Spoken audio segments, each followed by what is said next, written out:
Hey everyone, Alex Bennett here at the PGA Tour Performance Center at TPC Sawgrass. Today I'm going to take you through some shoulder exercises that are my absolute favorite for those who have shoulder pains, especially those who have shoulder pain right on the tops of their shoulders, feel like they get a lot of clicking, a lot of popping, just overall weakness and pain, aches, like a deep ache.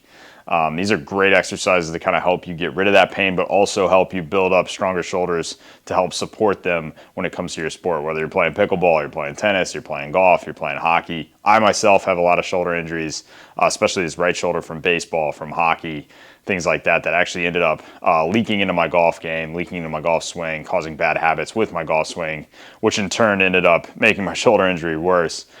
So these are some of my favorite exercises from over the years of doing PT, corrective exercise, to really help that shoulder.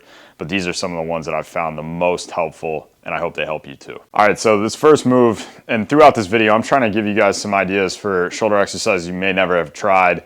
Obviously, we know getting a TheraBand and just doing some pull-aparts, that's good and all, but it's not gonna address everything we really need to address when it comes to shoulder pain and injury prevention.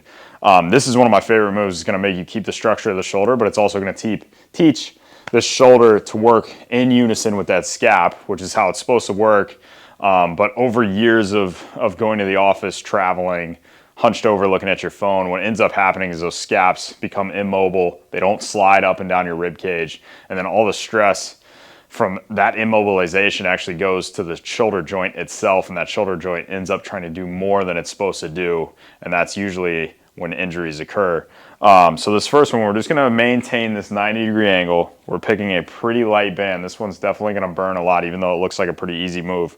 We're just gonna kind of slide that shoulder back and down. It doesn't have to be perfect, and some of you might struggle just getting that motion at first. But what we're gonna do is we're just gonna keep this in line, and we're just gonna go up and down, keeping that 90-degree angle.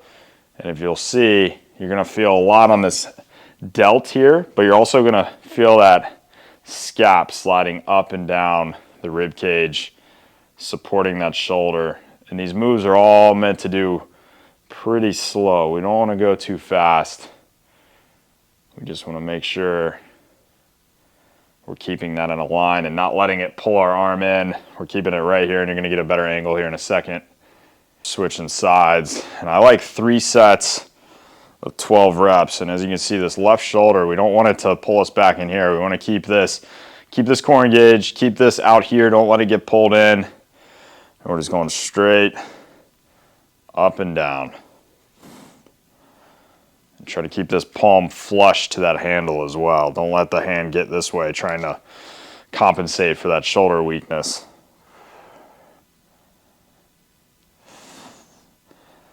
But I've found with a lot of people, this helps a lot with that external rotation in the end as well. So if you struggle with external rotation, definitely give this move a try.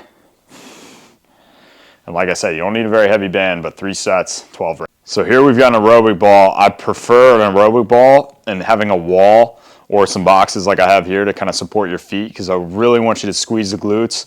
And I've found having your feet or your heels against the wall really help people engage those glutes instead of engaging just the low back. There's gonna be some burn in the low back, and that's important for your posture. You need to work all those extensors all the way up and down the spine if you really wanna have good posture. We can't just address the shoulder. A lot of times people do a lot of shoulder exercises thinking it's gonna help, when really we need these extensors back here, these lower and mid traps as well, to work to help pull those shoulder blades back and down. If those muscles aren't there, you're not gonna be able to pull those scaps back and down and give your shoulder space to operate. So this is a great move. It kind of ties in everything here, why it's one of my favorite. If you don't have an aerobic ball, you can use a bench. We're just not gonna get the same effect from the glutes, but we're still gonna be working that mid and lower trap scap area as well. So we're just kind of getting this into our lower abdomen here. We're gonna really feel like we're squeezing these glutes. We're gonna pull those shoulder blades back and down, and we're going into a Y. And we don't want our thumbs going in towards each other. If anything, we want them going out. And we're really feeling like our glutes are squeezed. And we're just doing 12 reps here. And I like going through it relatively slow, not too fast.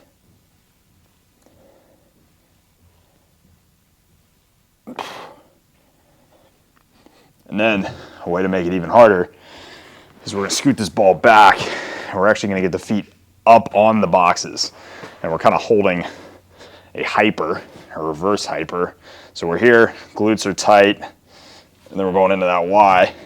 And it might take an adjustment here to find that perfect spot. There we go.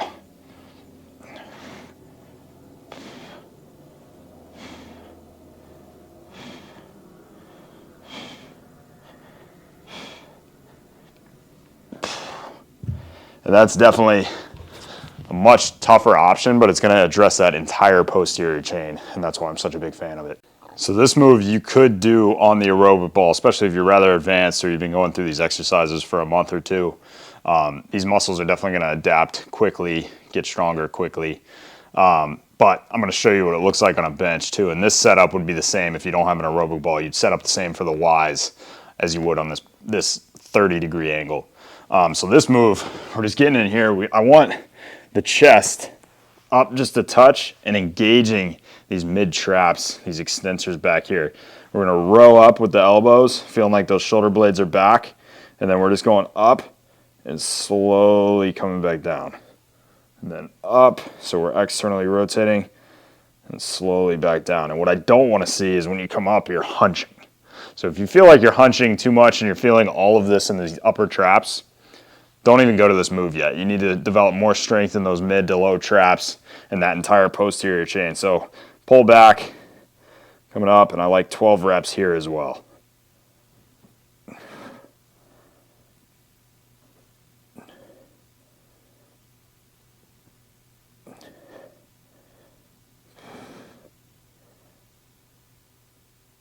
So I hope you guys really enjoyed that video. I hope those are moves maybe you've never seen before or you've never given a try to. But please try them out. Like I said, there's a lot more to shoulder health and posture than just kind of externally rotating our shoulders and doing pull aparts and stretching our chest. Those mid, lower traps, those extensors, those need to be involved. Your entire posterior chain needs to be involved if we're truly going to pull those shoulder blades back and down and get in a good, comfortable posture, but also have the ability to protract those shoulder blades as well, which is also super important. We don't want to just be stuck back in this position. We're going to end up getting tight through the mid-back. It's going to really hinder our ability to rotate and separate our thoracic spine with our hips, which is obviously super important when it comes to rotational sports. Super important when it comes to low back health, shoulder health in general as well. We still need that thoracic rotation. We still need the ability to protract, to retract. We need everything if you're talking about foundational health and performance when it comes to sport. So like I said, I hope you guys enjoyed that video. If you're a member on the site, I'm still trying to figure out the live workouts and when I can do them. The schedule's definitely been busy this year to start, so still trying to figure that out. Hopefully I'll get it figured out here soon. I have a lot of corrective routines on there as well. If you're looking for low back, if you're looking for shoulders, if you're looking for neck, I've got all those on there, as well as full programs, everything like that. And this routine, we definitely go through our foundational prep before we go through this routine. I like 3 to 12 sets on these exercises, but even just doing one set of 12 daily would be huge for you. You don't have to make this like a complete gym routine where you just come in and hammer shoulders. And that's like, honestly, that's the last thing I want you to do. I want you to kind of integrate this into your fitness routine at the beginning. So these muscles are firing, they're active, they're stable, and then we're going through our pushes, our pulls, whatever it may be that day. But like I said, I hope you guys enjoy the video. If you have any questions, feel free to ask. If you have any requests, feel free to ask as well. I'm always looking for good ideas. Thanks again, guys.